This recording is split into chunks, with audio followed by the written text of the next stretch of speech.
A few months back, notorious scooper Grace Randolph said that there was some on-set drama for The Mandalorian and that Pedro Pascal had demanded he show his face more often on screen, and that he went above Jon Favreau and Dave Filoni's head, went to Kathleen Kennedy and was like, I demand you step in for me, and that he was essentially borderline fired. He's the voice of The Mandalorian, but that's about it. No one likes him. He's a big diva. It apparently is not the case. I don't think many of us thought that it actually was. It sounded like BS. But it does beg the question, should The Mandalorian continue hiding his face?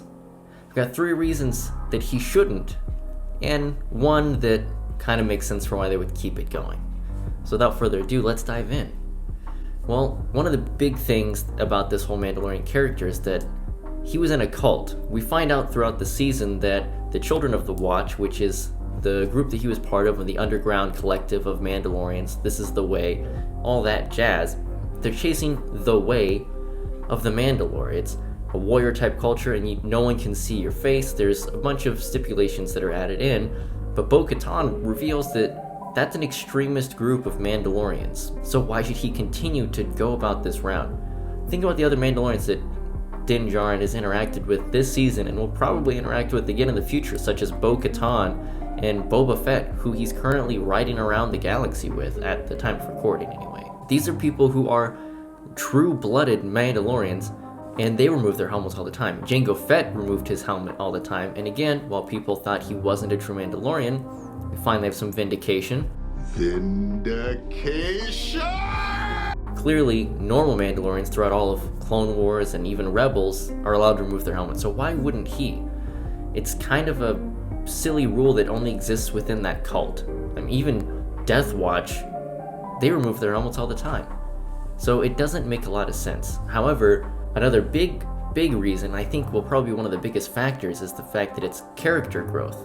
You see, we found out in chapter 15, The Believer, that when he does remove his helmet, it's not just that it goes against his beliefs. It's something that's very raw and difficult for him. It's suddenly the world is no longer filtered out by the thing that he wears over his face. It's a way to sort of separate yourself from what you're dealing with. And in the episode, we see a very awkward and raw Din Djarin dealing with the world in full sensory blast, like he hasn't had to deal with probably since he was a child.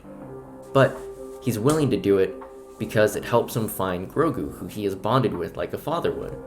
So we know that he's willing to try it in order to help people, and it's something that Bill Burr's character of Mayfeld brings up, that everyone has rules that change whenever pressure is applied, and that's certainly one of them. Maybe that was just the first big step. Oftentimes when people need to make a positive change in their life, it's very difficult, and it takes a very scary first step to push people towards doing the right thing, which means we could see him adapting out of this cult-like mindset, becoming a regular Mandalorian who removes his helmet at will. In fact, in countless novels and books, we see Jango and Boba and all these other Mandalorians in not just without their helmet, but in totally different clothing, just relaxing. Now, one that is a little bit more meta, I think another really big selling point for it is, Pedro Pascal is a good-looking guy, and he's an actor, a famous one at that.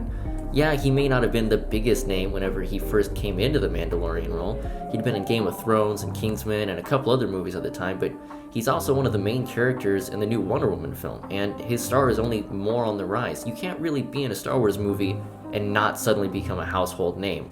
So they have someone there that has star power, that can act, as we have seen in multiple venues, and now even on screen in The Mandalorian as well. And all of that prowess is kind of going to waste to become a voice actor or someone who's just in the armor. Now, it's not saying that they should just throw it away, because there is one really big caveat as to why it makes sense to keep him in his helmet all along, and it's not just because it's what people have become accustomed to. As we all know, character growth and moving forward, it's something that really makes a character in a story interesting. We get to see character development and a challenge of beliefs and all these classic storytelling tropes.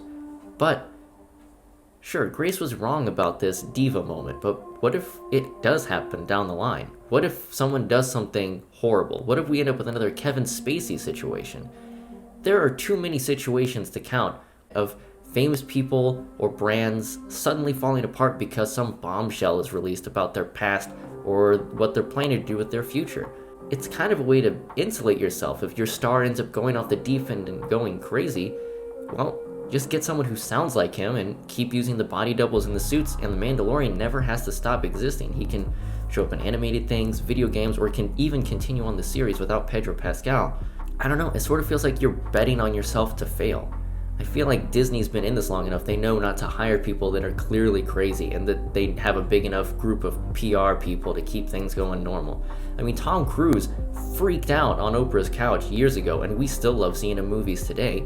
So I don't know what constitutes the type of big moment that can get someone completely erased from the face of modern Hollywood, and what means that it's just kind of a hiccup and a joke and a meme, and then people move on.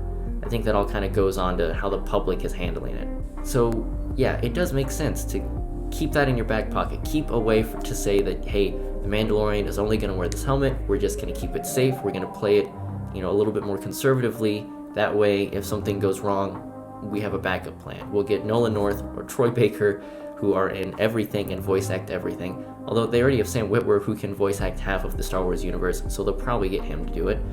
And you just move on with filming. It's not a big deal. I also think within that same vein, The Mandalorian is a story that won't go on forever. I think after a certain number of seasons, they're going to finish it off. There are other characters to focus on. Ahsoka's getting her own miniseries. Boba Fett is rumored to get for Disney Plus movie or miniseries.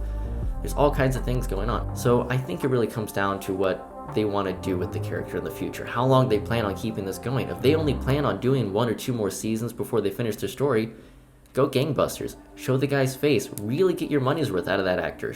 Get him to emote and cry and make people feel things. All you want. Don't get me wrong. If they keep the helmet on for the entirety of the run, I'll have no problem with that. The armor is cool as hell. Even in the pilot, the first armor he wore where it was sort of patchworked looked super cool. And in a way, I kind of miss that weird, rusty, lived-in look that it had.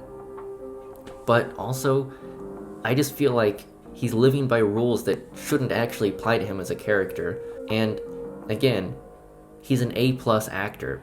You're missing out on a whole range of things he could be bringing to the table. And if you think about it, they have to re-record every line he delivers on set again in a recording studio, because when you wear one of those helmets in real life, it doesn't actually sound cool. So it would actually save them a lot of time in post-production. But if they decide to change lines, it probably is a lot easier to just do that when he's wearing a helmet.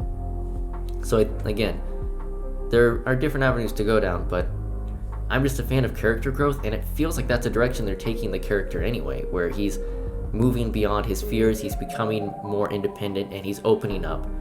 In a way, almost like a Star Wars equivalent to Ron Swanson, who used to be very caged off, but by the end of the series was far more open and comfortable interacting with other people for extended periods of time, although still very standoffish in his own way. They also both have rockin' mustaches, and I think the world is in need of more mustaches on screen. Magnum P.I. really left a gap in pop culture when that show went off air, and the new Magnum P.I. doesn't even have a mustache. So I trust Disney to pick that torch up and run with it. Let me know what you think. Should Pedro be allowed to show his pretty face? I mean, he's basically Nathan Fillion. I mean, those two look like they could be brothers. How did that happen? How did two people completely unrelated end up both the same degree of handsome? It's bananas. Anyway, let me know what you think. What direction should The Mandalorian go? How many seasons do you actually want to see of this? Should they quit while they're ahead, or should they push on as long as people will continue to tune in? And should we get a Boba Fett series? The answer is yes, but you can say whatever you want. It's okay to be wrong, but it's better to say yes, because Boba Fett deserves everything. Thanks for watching. You've been an incredible audience. I've been an acceptable host. Stay safe, stay sane. I'll see you in the next video.